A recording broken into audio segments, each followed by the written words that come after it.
Who dat to everybody? God bless. Glad you're here. If you're here for a 1-5 Saints team, let me tell you one thing. You a real one. You actually care. You a true fan of this team. Don't let anybody ever call you a bandwagon. Welcome in. We're going to talk about the Patriots taking down the New Orleans Saints 25-19. Me and Elias talked a little bit before today's show, just some of our thoughts, and they aligned. So I'm very curious to see what y'all think as we talk about this game. But more importantly, we're going to change it up, come out with a hot topic right off the gate, right out the bat. Chris Olave. Trade For him. me, trade him. I thought we were playing like, you know, that game where you just kind of relate the word. Chris, trade him just trade came up. I don't listen.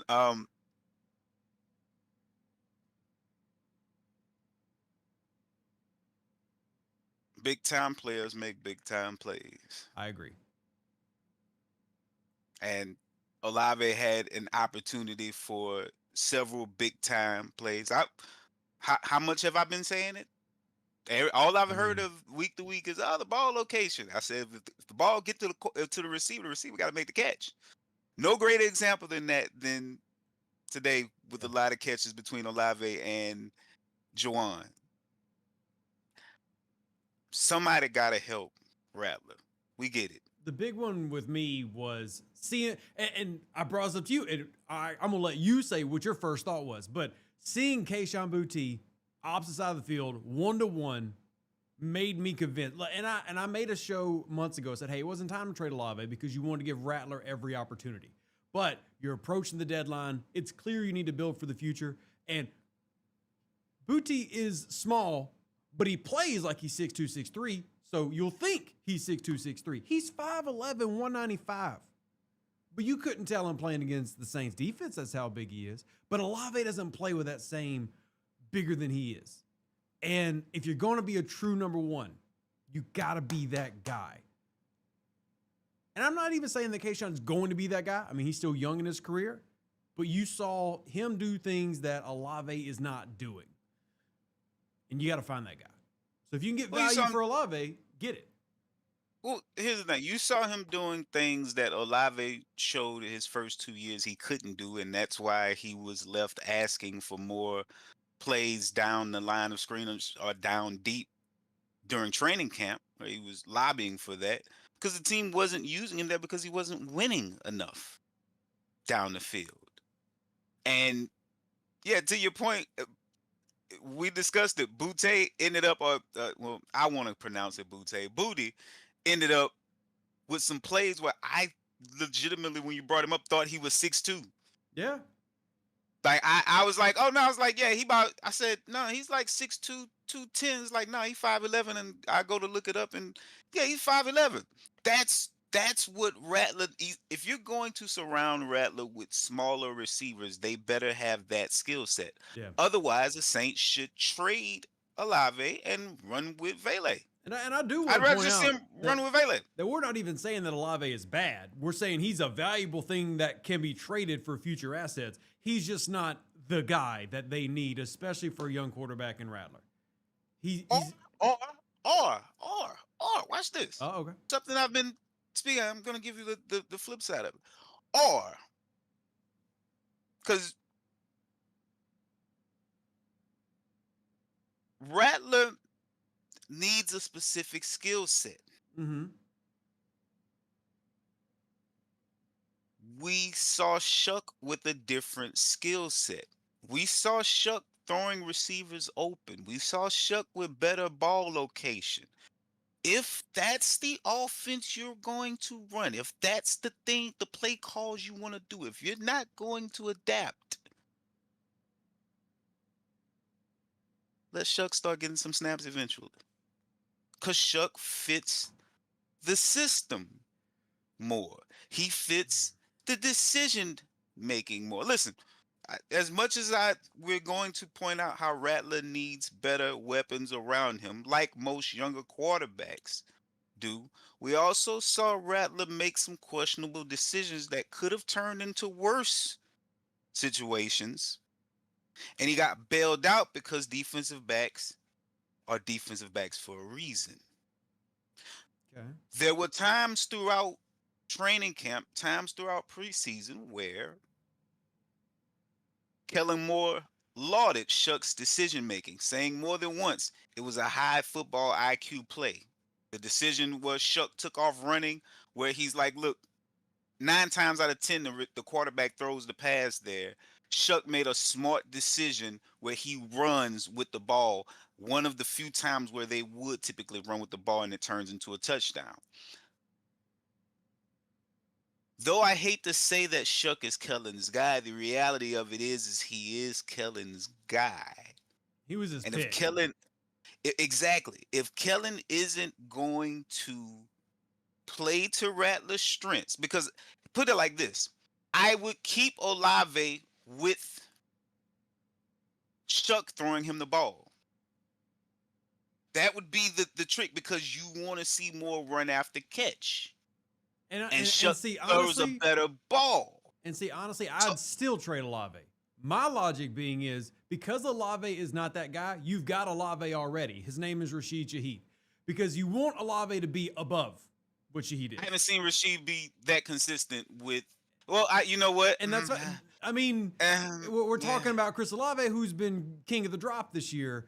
Because only because Olave's pedigree. Olave Rashid runs was better undrafted. routes.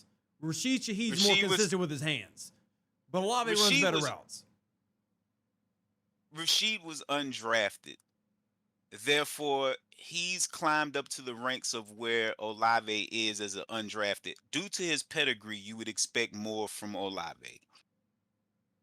For me, it's I agree with the trade. Like for me, I trade Olave because I honestly don't care who you have at quarterback. There are people who fully support Rattler. I think that's fine. There are a lot of people who believe that Shuck is secretly Moore's guy. Not even secretly. That's just going to be how it is. Whatever. But what I do believe they need is a red zone target, and a traditional X split in is what they need. Olave can't play to that level because he's not playing above his size. And even if Moore wants to run a faster offense, he can. He still needs the big body no matter what, whoever his quarterback is, because they want it in Juwan. Juwan's not consistent. Juwan's Temu Jared Cook right now. They want it in Olave. They don't got it.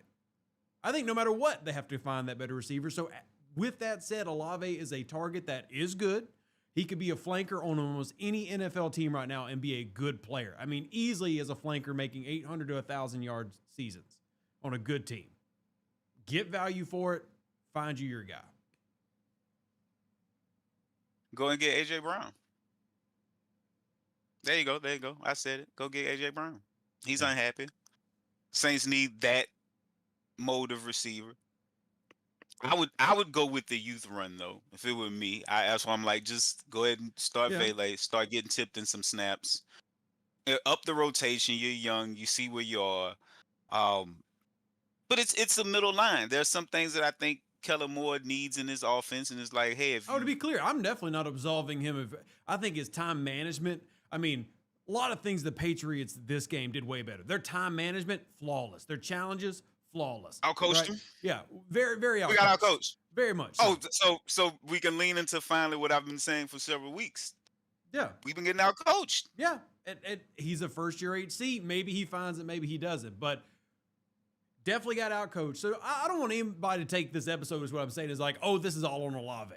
No, but this offense is not scoring 20-plus points. And what did I say a couple of weeks ago? Until they start consistently doing that. Doesn't matter who the quarterback is, play caller, whatever. The whole unit is failing. And we could talk about defense, and I know people want to call out the defense having issues. There's definitely big blown plays in this game. Defense still held them to 25 points, and in a modern NFL, that's a solid defense. I'm not saying it's good. That's solid. Your offense scoring less than 20 points means you're going to be at the bottom of the league. Coming into this game, they were 29th in the NFL on the red zone. Right? We can talk about the defense having problems. It's there, but it's offense with an offensive-minded coach, with multiple offensive-minded former head coaches who have a team who can't score in the red zone. Your only score came from a Taysom Hill run, which feels like the only time you actually saw him in the game. I was about to say, where was more of Taysom? This is the part where I say that instead of Kellen, I've been calling him cute all season. Just play to your strengths. You got Taysom back. You got Kendra back there. You want to be this team where you said you want these bigger guards inside. I understand you probably need better guard play to truly unlock Kamara on the inside game. But the way that you have a top, what isn't Kendra like the best back at yards after Yeah, contact he's been one of in the the best league? in the league. Yeah. Okay, so if you don't have good guard play, you need a runner who can make yards after the initial contact. Kendra is better than Alvin right now at that. Facts. Yeah. So you need to be leaning into Kendra. You need to be running the ball more. You need to be leaning into Taysom. You need to run the ball. You have Fuaga, he's a run blocker. You have McCoy, he's a run blocker. You have Penning, he's a run blocker. Utilize it. I think coaching Don't on the stop offensive getting side cute has got. and passing the ball. Rattler's quick game is flawless. He's getting the ball out under 2.2 seconds. Yeah. His quick game is flawless. Flawless. Stop making him the engine of the offense and let the running game be the engine and let Rattler just convert some passes here and there. Stop asking him to throw the ball up and down the field for 5 yards per. Stop. That's on your head coach. That's on your offensive play caller. Like I've been saying all season.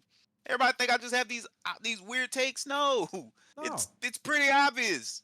My only hope is that you'll see him improve with time, like you would a player.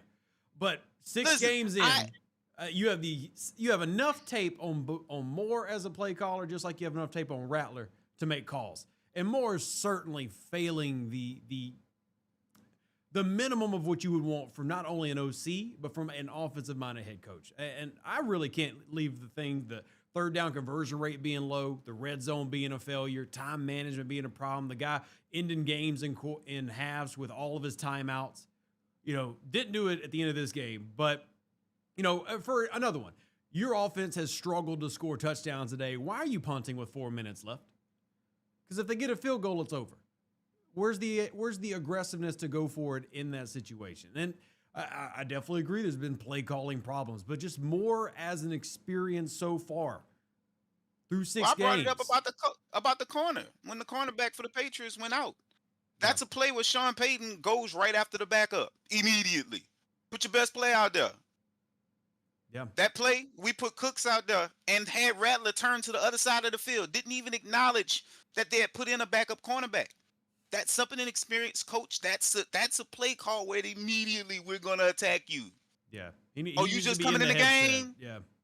You just coming in the game? We're gonna put out whoever our best player is right there on you, and we're gonna attack.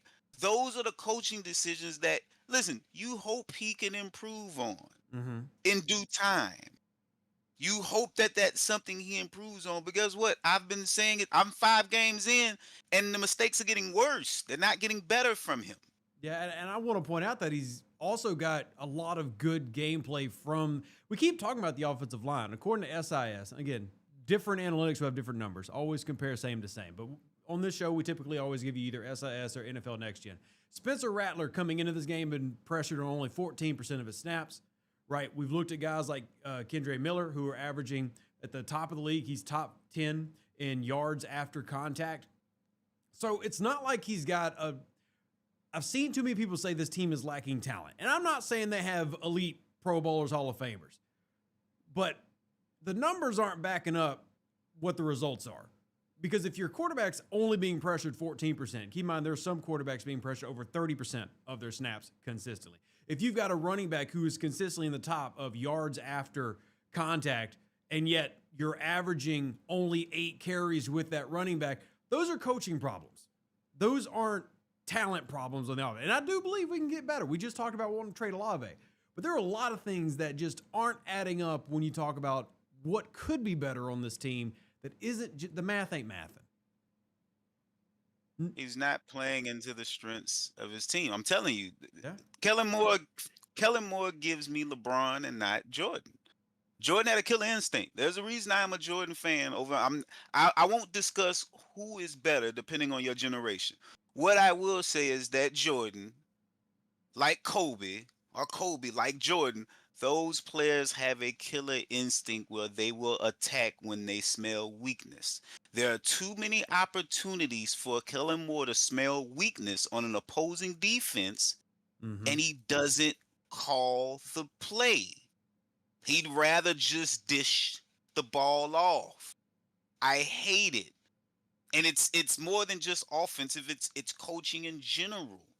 There's moments where you say, "Listen, we're going for it all 4 downs. We're going to go for it on 4 down on this series based on the situation in the game. We need it right here. We're in this moment. Let's take this first play and let's throw the ball deep. It's a free play. Let's attack them deep because we're going to go for a second, third, and fourth anyway. Which he did in a Because prescript and then never came back to it because that was the big play to Olave. And then he never returned to it. and that's something he's got to lean into consistently because obviously when he does, it works. So at some point he's got to. I hope there's a analyst and a data analyst that's there that can feed him this data so that he can adjust. Because the more aggressive he gets, the better the team performs. Once he starts calling better play calls, you can get a better evaluation of the offense and the players in it. Then you can start determining who you can, because I mean, obviously, maybe Jawan is going to be there. Looks like another year, but Jawan shouldn't be leading the team in targets, or not necessarily leading the team, but he shouldn't be one of the highest targeted tight ends in the league. I feel like that's out of necessity because the return on investment isn't there. You saw that 20% drop in crypto. Yeah, I saw a 20% drop rate in Jawan Johnson too. One positive, I'll give more. I'm going to give one more just because I don't like to be completely negative. Everything you're saying is valid. He did finally line Kamara out wide and in the slot and use him in that way today. Finally. It's a hack. Finally. Listen, if you look at Kamara, let me see. Let me pull this up. You go ahead and carry this for a second. I'm gonna look up something. Yeah, for what I'm referencing, Chad, all year we've been talking about how we've known that Kamara's been one of the best dual threat running backs for years. Well, up to this point, they've almost not used him at all in the slot or even lining him up out wide as a flanker to try to create mismatches. Today, they did that. He went 5 receptions, 5 targets, 45 yards with a 22-yarder as the long, including multiple intentional throws with him lined up as wide receiver. And yet, why is it taking 6 weeks for your star player? And look, we can say what we want about Olave or people, whatever. Alvin Kamara is the face of this team still. Yes, 30 years old, etc. Still the face. 6 weeks to get to that point. Now, I'm glad it's there, but why 6 weeks? What you got for me, Elias? Kamara is Anquan Bolden with maybe a little bit more questionable hand.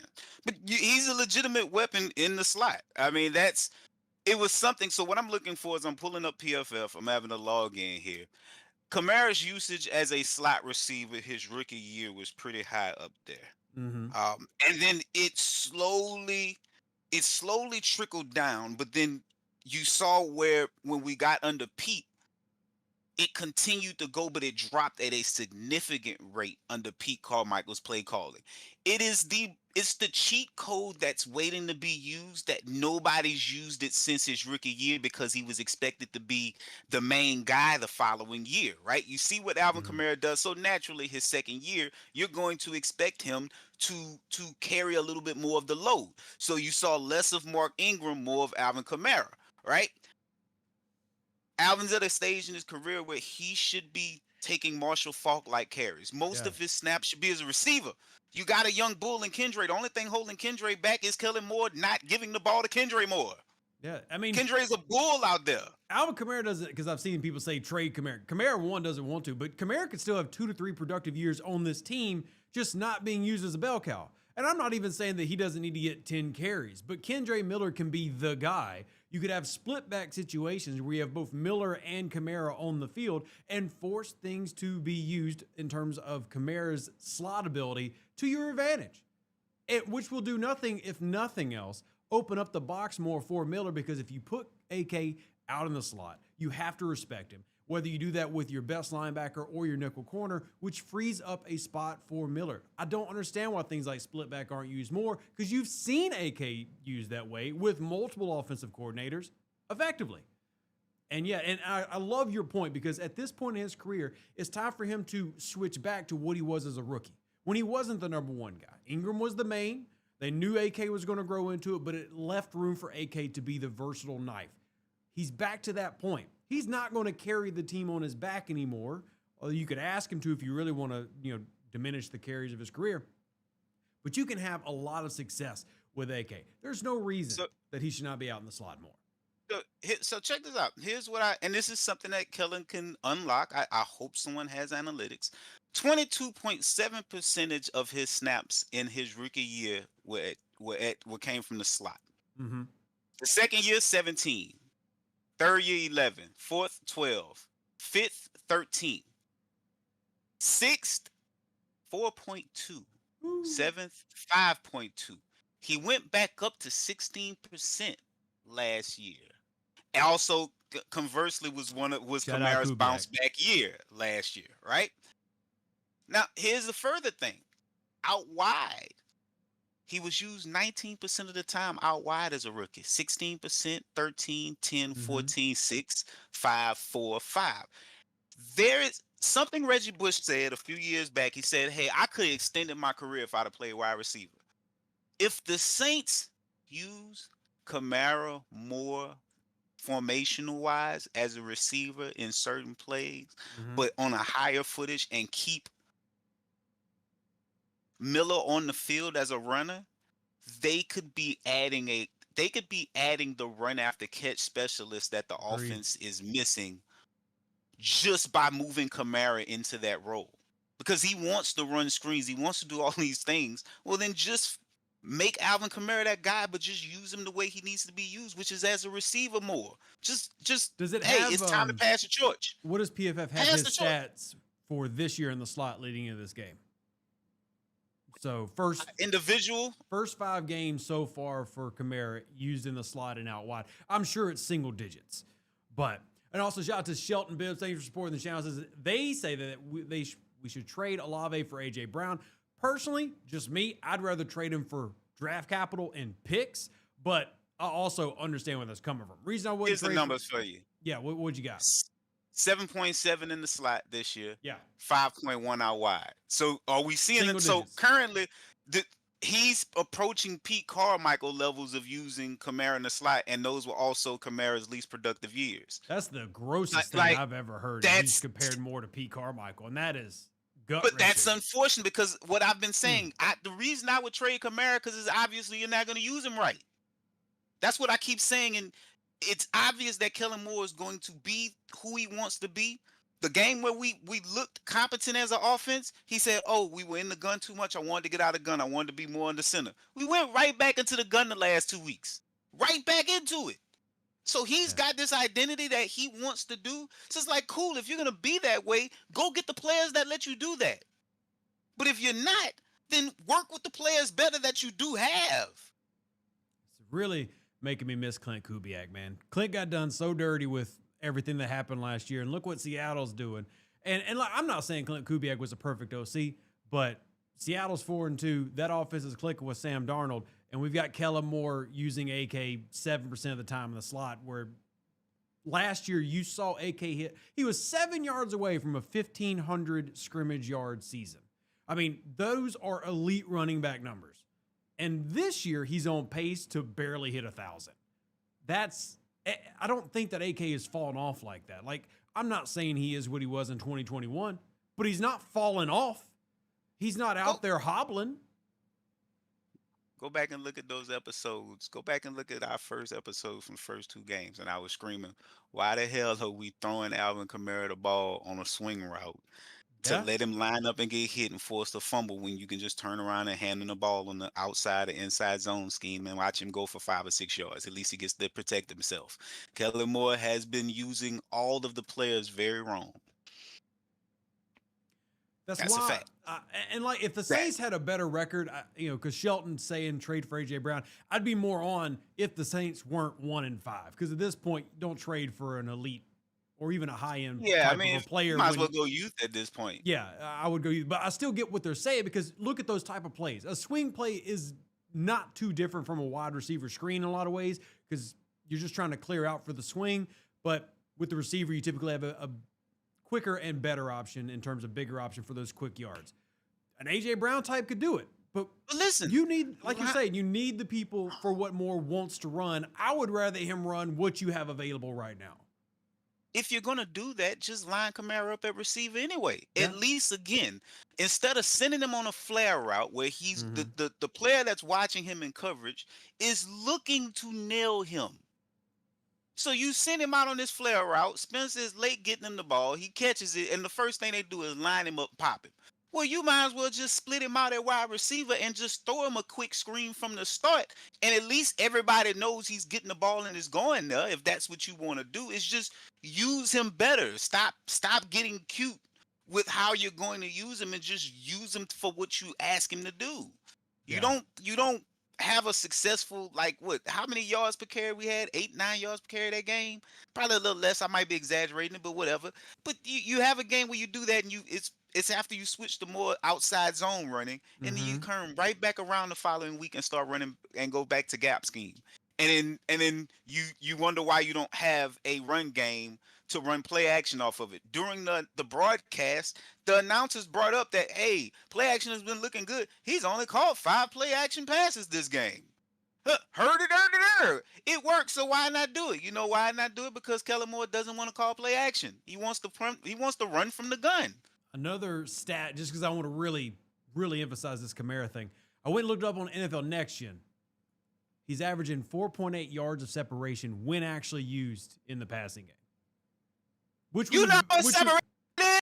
which would be better than anybody else on the team, by the way. Nobody else is averaging anywhere close to 5 yard separation in the passing game, except Aiken. Please, Kellen, if you watch this, just draw some more plays up for Kamara as a receiver in the slot.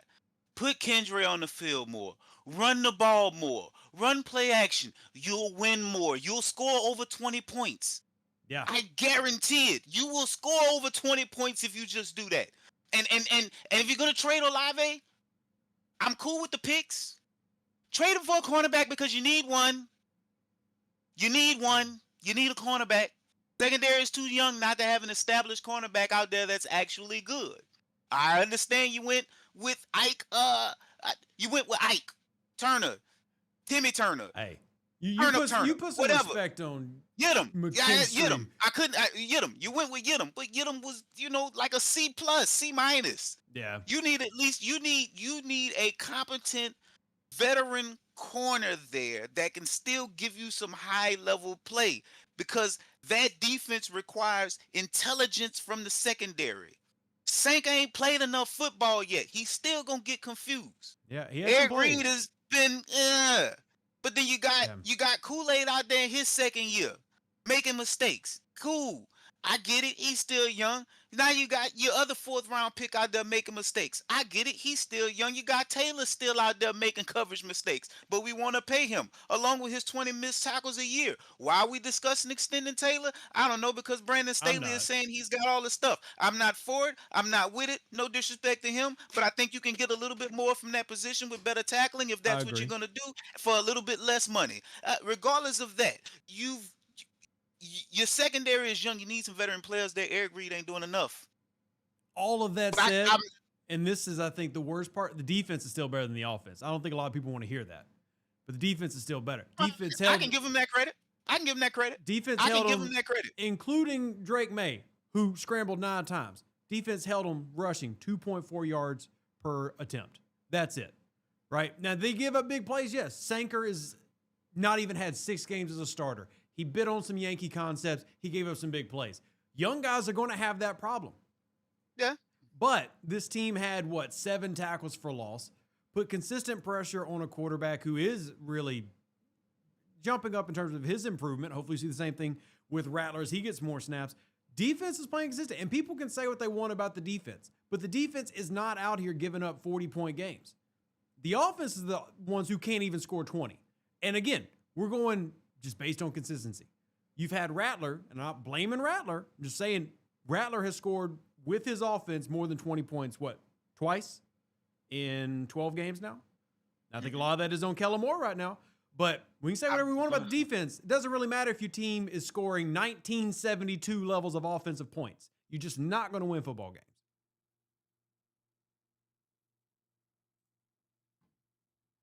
Put Kamara wide receiver. Agreed? Involve Shaheed in the offense more. Listen, if you're gonna force the ball to anybody, you should be forcing them to Shaheed. Duh, he's your biggest playmaker. Yeah. He Shaheed, along with Rattler with his legs, along with Kamara, along with Kendra. Those are your offensive playmakers on the team. Those are your consistent offensive playmakers on the team. I would say Jawan is sitting right on the outside of that because of his consistency in his drops. But I would say your And most fumbles. explosive plays, your guys that have come up with the biggest plays, have been him, Mm-hmm. Kamara, Kendra, and Uh hey, that's it. And well, yeah, Kamara, him, Kendra, and whoever else. Anyway, um, but you're forcing the ball to Olave with. I listen. I get it. You want to do that with Olave, but you're just running the scheme the wrong way with the players that you have. That's really it. If you would just focus on what he has and just build around that and play call around that, starts running the ball, the Saints' offense would score more. Put it like this: Rattler would probably look just as good with a healthy team in Seattle under that offensive scheme because that's the way you have to play to support Rattler the best. I'd argue he'd probably look a little bit better.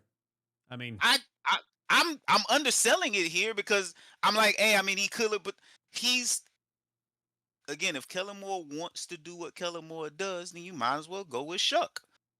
If Rattler is getting pressured the least amount that he's getting pressured, and you're worried about Shuck getting killed, but it's clear that the offensive line is playing better than it's getting credit for, you might as well start Shuck. At least Shuck plays the way you want to play. It's like, look, if you gonna do this, if you gonna be, hard headed, then just do it with the guys that do it well. Then very curious to see where they're going. We'll grab a couple questions and comments from the chat here. Dre Day says Shuck probably should not have been drafted that high. Rattler not the problem. Could have had a second round pick or an edge. I would say this, Dre. We don't know if he's going to be a success or failure, but I will say until you have a franchise quarterback, you address it you every keep year, drafting. every Yeah, time. Look, no, Rattler could. there's no problem with. Yeah, if Rattler becomes a franchise quarterback, Shuck wasn't a waste because Shuck was part of the process to find the franchise. If Rattler isn't and Shuck is, you're fine. If Shuck's not, it's fine until you have that guy because at any given time, there are maybe 5 to 10 franchise level quarterbacks in the NFL. You go every time. And that doesn't mean a second rounder can't find it, right? You attempt until you find it. New England's trying to do the same thing. You had Jacoby Brissett to come back to New England starting while they're working on Drake May. Now you got Drake May being the guy this year. You literally had people calling him franchise-looking throws and stuff in this game, in the broadcast. Right? You go until you find it. Now, I'm not saying Shuck is going to be that guy, but I also don't have an issue with the pick. Like, you got to make the attempt. It's whatever logic you go into. Listen, it's simple. What you're saying makes sense if you were convinced that you were ready to roll with Rattler. Mm-hmm. If you had convinced yourself as an organization that, hey, we're just going to roll with Rattler this year. In other words, the Saints would have had decided that they weren't going to be able to win the division and be a winning team. And so you say, hey, we're just going to roll with second year Rattler. That option was there. It's clear that they felt that they could win in the division. So at that point, you don't know what Rattler is. So you draft the quarterback there for competition. That way, now you have not only one player you think potentially could be that guy, you now have two. Conversely, with Shuck, as we've seen with different quarterbacks, Mahomes didn't start his rookie year. Mm-hmm. Jordan Love didn't start his rookie year. Who else didn't start? If you give them an opportunity to develop over time, it helps than just throwing them into the fire. I agree. It Which is another reason unless I'm they're not just big an on elite talent. yeah. But you have to keep in mind the teams that are doing this are picking that high because they're bad teams. So bad teams are going to continue to do bad things. Yeah. That's how you get Sam Darnold looking the way Sam Darnold does, but he couldn't look like that in New York because they needed him to play earlier than he was capable of playing, and then you end up giving up on him too fast, and now you have to watch that first round pick play well somewhere else. Good teams draft quarterbacks and allow them to develop behind the scenes for Mm-hmm. as long as they can. So when you don't have a quarterback, yes, you say, hey, I'm going to try to build on this and I'm going to draft somebody. But that's if you felt that you were ready to go with Rattler full time. Then yes, you say, hey, let me take the best player here, the best tight end. But considering you only going into the team with into the year with two quarterbacks, Mm-hmm. because at this point Carr has retired. Well, those only two quarterbacks uh, were the two guys that you had last year, where Rattler already beat him out. Mm-hmm. So if you want to have competition there, you have to add to the rotation. And so Shuck was sitting there. You sit there and wait. And I've always said, I don't think the Saints were enamored with Shuck because they sat there and let him come to them. If they were Yeah. enamored with him, they would have moved up to go and get him.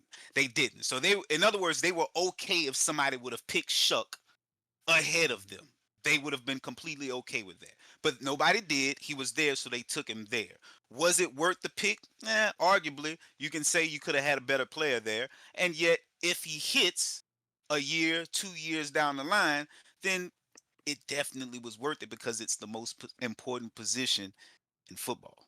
Yeah, I mean, and that's what it comes down to. You're focusing on that position. And we've gone through this. There's multiple reports that somebody's going to take him if New Orleans didn't take him at 40.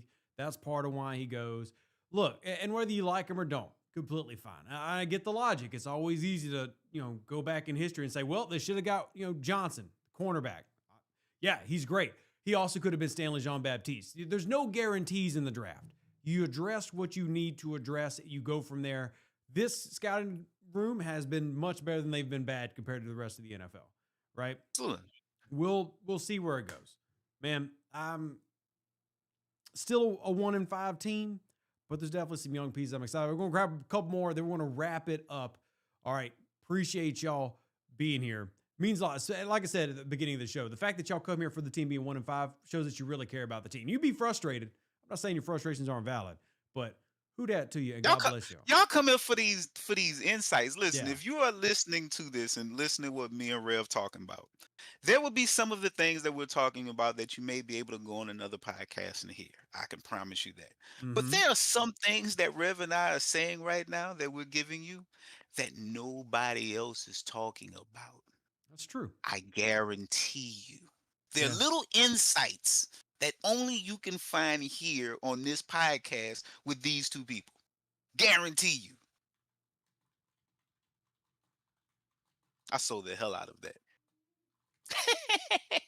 Real quick, I want to grab one from Silk pajamas. All Stacks. He says, you pick a guy that spent a decade in college in the second round that needs time to develop?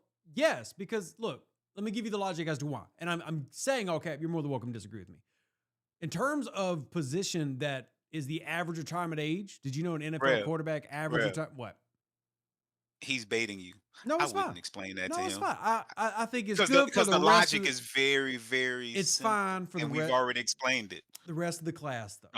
Don't let him bait you. All right, average go ahead. quarterback Go ahead. retires Go ahead.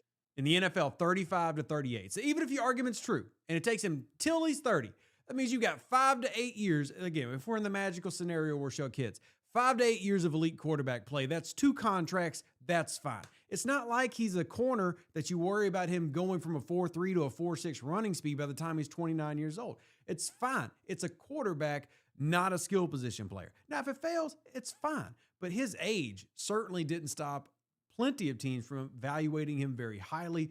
That's not a negative you can throw on him. Now, if you want to throw negatives on Shuck, we can bring out scouting reports and throw negatives on him. But the age is not an issue. Now, Godfather says your logic, once again, is flawed. Godfather, when have you ever agree with my logic? But I do agree with you supporting the channel. Wasting high picks on players that will never see the field and contribute right away is nonsense, especially when those picks could be used on players to help them win. Goes back to my previous comment, though. Nothing's a guarantee. You could draft a Johnson or Stanley Jean-Baptiste, both of them in the second round. One's horrifying and one's successful. It's a crapshoot. You go for the most important position in the game.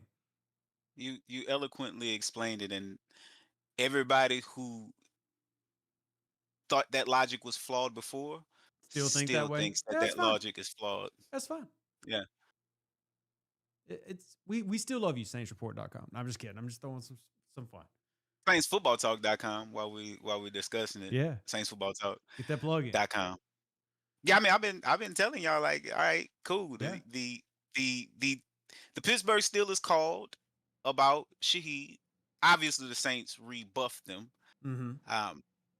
But what that insight gave is that teams tend to look around for depth charts where they see a team may be overstacked, Yeah. and then they will call about the potential for that team to maybe be willing to give up a player. So that means that the Steelers may have called about that specific player, but what they identified is that we have a stacked depth chart at wide receiver. May not have a lot of elite talent, but there's a lot of options there. So Yeah. they called about Rashid, but that means other teams are going to identify the same Well, thing, it's also a week to week and thing too. Rashid may not be the guy that they call about. Olave Yeah, may be who it's not only someone that, but it's also the Saints' inquires about. willingness to do it has increased this week.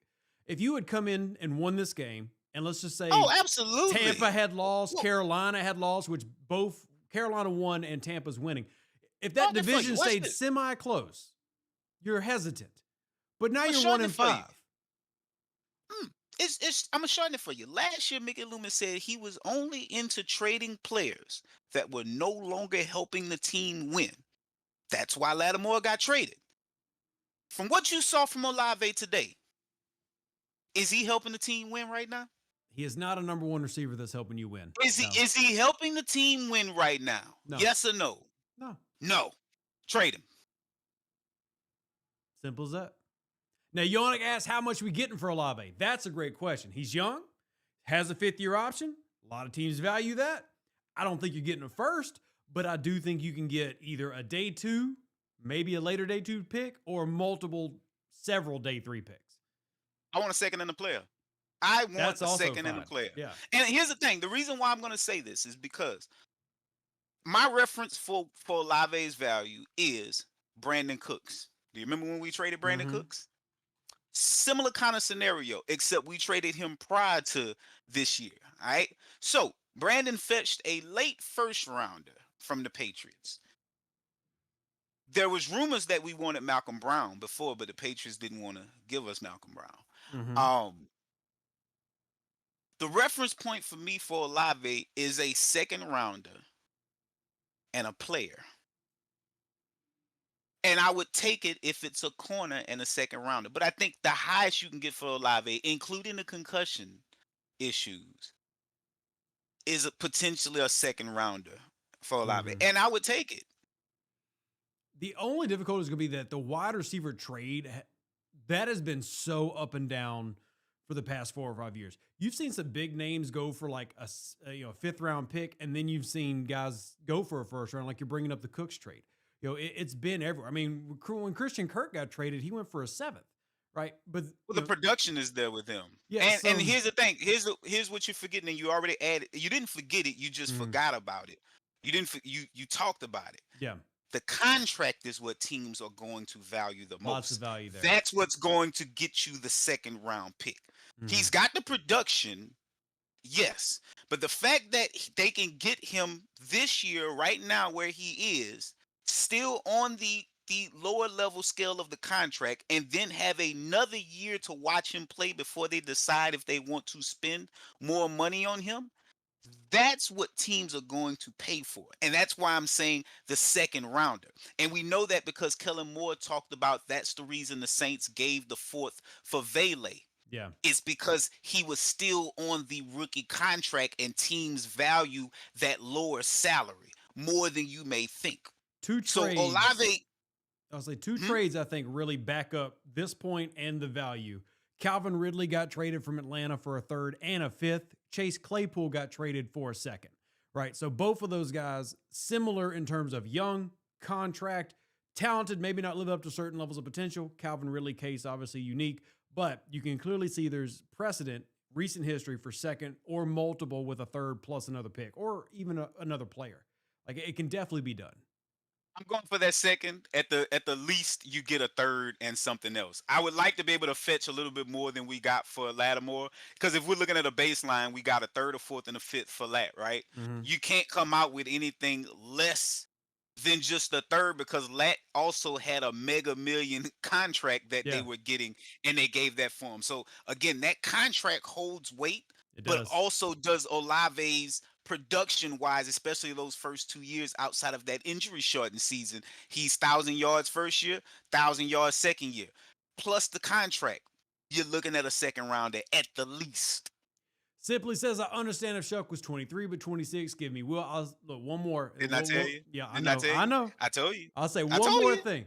My experience talking to coaches, scouts, and people who work in the front office, they do not view quarterback like fans view quarterback. That's not an insult to anybody in this chat. They do not look at things the way you look at them. So you have to think of it from their paradigm. And if you disagree with them, completely your take. But on to another take from Raheem. Pathetic. Sean, DA, and now more don't come up clutch. I don't agree on the Sean. Sean's got tons of history of being clutch. His team's also 4-2 right now. But don't understand how this team can't be on par with the Bucks or other teams. Now, that one I can hit you on because right now they are being outcoached and outplayed. Riverboat Ron. Yeah, You're getting outplayed because your roster isn't as talented. But Tampa has a better quarterback and a way better coach right now, or better performing coach. Absolutely. You're getting outcoached not because you don't have the staff. It's because you're not doing the thing that inspires courage. And anything that inspires courage is fearlessness. Fearlessness is usually tied to some level of aggressiveness or, in best case, assertiveness. There are far too many opportunities for Kellen Moore to be assertive and or aggressive, and he's passing on those attempts, and therefore the team isn't growing the way that they should in being able to establish an identity that makes them believe that they can win consistently and make plays. That was the biggest issue, was that we again didn't make enough plays, but Right. the coaches also could have given the players more opportunities to make plays, specifically on the offensive side of the ball with Kellen Moore. He's not a bad coach. He's still learning. He's still growing. I do believe that there was some insights that, hey, the Saints staff felt really good, or the organization felt really good about Kellen, but that he still needs to learn how to be a head coach. And that was the same thing we heard with Dennis Allen. And you would hope that he would have grown. Moore is much younger. So there is an opportunity for him to grow. And yet he needs to have his Riverboat Ron moment. I've said that since day one. It wasn't until Ron Rivera realized that being aggressive worked when he was playing with Cam Newton, had Kuechly, Newton, Rivera. The more aggressive they played, the more they won. Mm-hmm. And that's how he got the nickname Riverboat Ron. Until Kellen Moore stops doing things like punting on fourth down inside the 40. What was that play from week 1 or week 2 where we were like, you go for it there? What are you doing? Like he's had moments like that all throughout the season. And it's a lack of him being assertive in key moments and saying, hey, listen, we got this. We're going to get this first down. Oh, wait, we going deep here. We going for the jugular here. There has to be more moments that inspire the players. And he also needs to stop. Somebody said this. Mm-hmm. He needs to stop being the everything is okay guy. In other words, he needs to start calling out shit. Yeah. And saying, hey, this is bad. It's not, oh yeah, we're doing just fine here. Everything's going to work out. You do too much sunshine pumping, and then people start to ignore the issues because you keep giving the impression that everything is going to be okay. Everything's not going to be okay. Let me hit you and with he needs to do more of that. Great example of this, because it's easy to get enamored with, we'll wrap up the show with this. It's easy to get enamored with Kellen Moore because he does have a history of offensive play calling success. But you need a lot more than that to be a great head coach. Let's talk about aggressiveness. One of my favorite head coaches in the NFL right now is Dan Campbell in Detroit. He led the league last year in fourth down attempts. He's leading the league this year in fourth down attempts. His team, 4-1 coming into this week, right? Team that possibly wins their division. I'm not trying to crown him yet. It's early. But that is not a guy that came into the spot known for, oh, he's an elite play caller. But he's a leader. He makes you believe in yourself. He finds the best in you, and he puts people around him to delegate what he's not good at, whether that's Ben Johnson as an OC or whatever.